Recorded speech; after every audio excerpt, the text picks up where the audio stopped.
प्यारे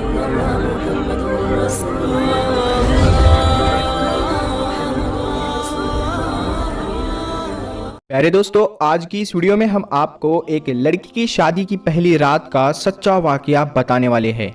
जब उस लड़की की शादी वाली रात आई, यानी सुहाग रात आई, तो अचानक कमरे में दुल्हा बदल कर आ गया। दूल्हे की जगह एक दूसरा लड़का कमरे में दाखिल हुआ। उसके बाद उस लड़के ने दुल्हन के साथ क्या किया, आगे हम आपको वीडियो में बताएं, तो कहीं जाना नहीं, वीडियो को लाइक करके वीडियो को पूरा देखें। दोस्तों, मेरठ के अंदर एक गाँव पड़ता है जिसका नाम दादर है।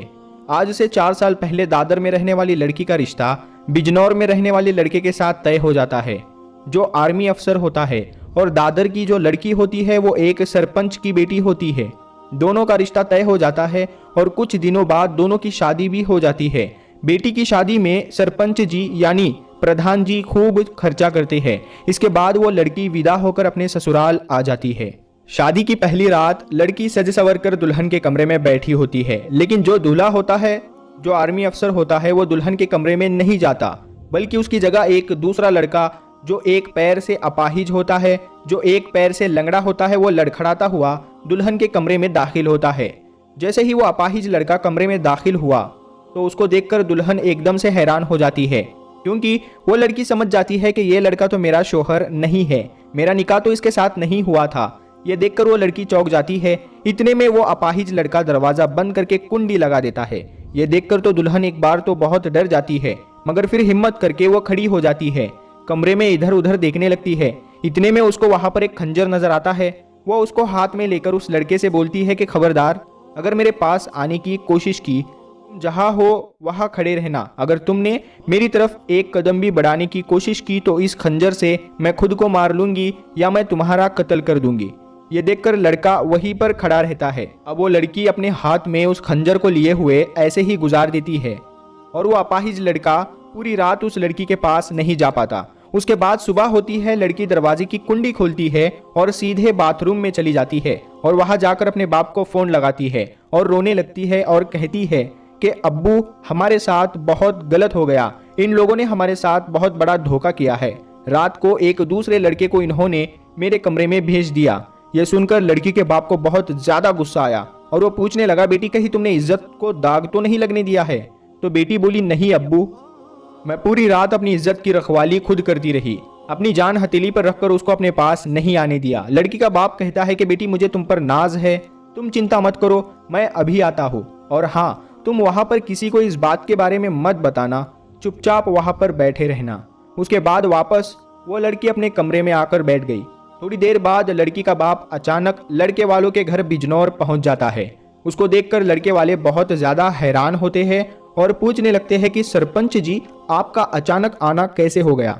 सरपंच जी कहते हैं, मैं तो पास वाले गांव में किसी काम के लिए आया था, सोचा बेटी से मिलता चलूं, इसीलिए आ गया हो। ये सुनकर लड़के वाले बहुत खुश हो गए और कहने लगे, तब तो ठीक है, आप चाय पानी पीकर जाना। सरपंच जी कहते हैं, नहीं, चाय नहीं पीऊंगा, अब मैं आ ही गया हूं तो अपनी बेटी को साथ ही ले जाता हूं, क्योंकि इसकी माँ की तबीयत अचानक खराब हो चुकी है। 2-4 दिन के बाद ये वापस आ जाएगी। इस पर लड़के के घर वाले मान जाते हैं और सरपंच जी अपनी बेटी को लेकर वहां से रवाना हो जाते हैं। रास्ते में दोनों बाप बेटी बहुत रोते हैं। बेटी कहती है, अब्बू, इन लोगों ने हमारे साथ बहुत गंदा मजाक किया है। तो अब्बू कहते हैं कि बेटी, अब तुम चिंता मत करो, अब बस तुम बैठकर देखो कि मैं इनके साथ क्या करता हूँ। लड़की के ससुराल वाले बहुत खुश हो रहे थे। वो सोच रहे थे कि हमारा प्लान कामयाब हो गया, हमने जैसा सोचा था वैसा हो गया। दोस्तों, हम आपको बता दें कि लड़की के ससुराल वाले जो बिजनौर वाले थे, इस लड़की के साथ ऐसा उन्होंने क्यों किया था, इसके पीछे उनका क्या मकसद था, शादी की पहली रात उन्होंने दूल्हे को क्यों बदला था। दरअसल उस घर में 2 सगे भाई रहते थे। एक आर्मी अफसर था और दूसरा एक पैर से अपाहिज यानी लंगड़ा था। उस अपाहिज का कहीं रिश्ता नहीं हो रहा था, इसीलिए उन्होंने इस लड़की के साथ ऐसा धोखा किया। उन्होंने सोचा, ये तो आर्मी ऑफिसर है, इसकी तो सरकारी नौकरी है, इसको तो कोई भी अपनी लड़की दे देगा, इसीलिए अगर ये लड़की इस अपाहिज को रख लेती है तो इसका भी घर बस जाएगा, बाद में इन दोनों का निकाह कर देंगे। बस यही सोचकर इन्होंने ऐसा किया था। इन्होंने सोचा कि अगर शादी की पहली रात इस लड़की के साथ हमारा ये अपाहिज लड़का रह लेता है तो लड़की इसी की हो जाएगी। उनका यह प्लान था और इसी वजह से उन्होंने ऐसा किया था। मगर यह लड़की बहुत हिम्मत वाली निकली, पढ़ी लिखी थी और नेक लड़की थी, इसीलिए इनके प्लान को कामयाब होने नहीं दिया। उसके बाद 2 दिन का वक्त गुजर जाता है। 2 दिन बाद वो आर्मी ऑफिसर, उसका जीजा, दोनों ही दादर गांव यानी लड़की के गांव पहुंच जाते हैं उस लड़की को वापस ले जाने के लिए। लड़की के घर जाकर वो लोग सलाम दुआ करते हैं। सरपंच जी अपने घर वालों को आवाज देकर कहते हैं कि मेहमान आ गए हैं, इनको अंदर ले जाओ और खूब खातिरदारी करो। उसके बाद उनको एक कमरे में ले जाया जाता है। वहां पर 3 से 4 पहलवान मौजूद होते हैं। इन दोनों के अंदर जाते ही वो पहलवान इन दोनों को पकड़ लेते हैं, उनके हाथ पांव बांध देते हैं, उनकी खूब अच्छी तरह से लाठी डंडों के साथ पिटाई करते हैं, मेहमान नवाजी करते हैं। क्योंकि सरपंच जी के घर वालों को काफी गुस्सा था कि ये हमारी बेटी के साथ इतना घिनौना काम करने जा रहे थे। इसके बाद दोस्तों 2 दिन तक इन लोगों को खूब मारा पीटा गया। इधर लड़की के ससुराल वाले इनके बारे में सोचकर परेशान हो जाते हैं कि अभी तक वो लोग वापस क्यों नहीं आए। फिर वो सरपंच जी को फोन लगाते हैं और पूछते हैं हमारे लड़के बहू को लेकर वापस नहीं पहुंचे हैं, क्या बात है, अब सब ठीक तो है ना? तो सरपंच जी कहते हैं हाँ सब ठीक है, बस उनका यहाँ पर दिल लग गया है, इसीलिए वो यहाँ पर रुके हुए हैं। ये सुनकर दूल्हे के घर वाले खुश हो जाते हैं और कहते हैं कि जी तब तो ठीक है। फिर ऐसा करते करते 2-3 दिन का वक्त और गुजर जाता है। ये देखकर लड़के के घर वाले परेशान हो जाते हैं और सोचते हैं कुछ तो बात जरूर है।